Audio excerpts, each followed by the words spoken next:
বন্ধুরা, কি অবস্থা তোমাকে সবাই? তোমরা সবাই কিরাম আছো? মেলা দিন পরে তোমাকে সামনে নতুন আর একটা ব্লগ নিয়ে চলে আসলাম। এই যে বৃষ্টির মৌসুমে আমাকে বিল খাল সব তলায় গেছে। সেই তলানোর মধ্যে দিয়ে আমাকে শ্মশানে একটু আবার টাইলস বসানোর কাজ হচ্ছিল। তা সেই টাইলস বসানোর কাজের সময় আমরা একটু বালি নিয়ে অমিত আর আমি বয়ে দিতে গেলাম। তাই ফেরার পথে এই যে আমাকে দুই দাদা সহ আমরা খাল দিয়ে ফিরতিলাম। তাই ভাবলাম পরিবেশটাও সুন্দর, ভিডিওটা করি তোমাকে সামনে একটু উপস্থাপন করবানি, সেইতে আর কি ভিডিও শুরু করা। তা তোমরা দেখে কও এই পরিবেশটা কিরাম, তোমাকে কি পছন্দ হচ্ছে ভিডিওটা? মোটামুটি আকাশের ধারে ধারে সুই সুই ভাব, ওপরে যে মেঘগুলো সেই মেঘগুলো কিন্তু সেই লাগছিল।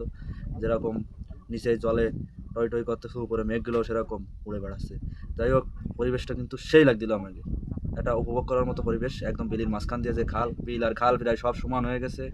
এতে দেখতে দেখতে আমরা আস্তে আস্তে ডোঙা চালায় চলে যাচ্ছিলাম। তা আমাকে এই খাল বিলির পরিবেশ তোমাকে কিরাম লাগতেছে দেখতে অবশ্যই কমেন্টের মাধ্যমে জানাবা। আর তোমাকে দিকে কি এরকম পরিবেশের খাল বিল আছে কিনা সেগুলোও জানাই যাবে।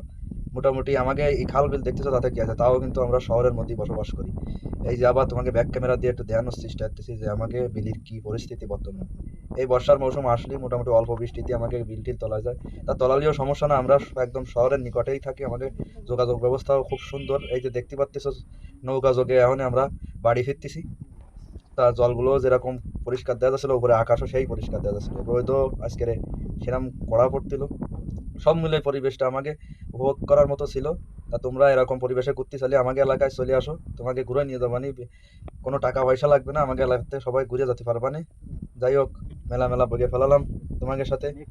আর মেলা দিন পরে ভিডিও করলাম তো, এর জন্য আর কি একটু বেশি বকে ফেলাচ্ছি।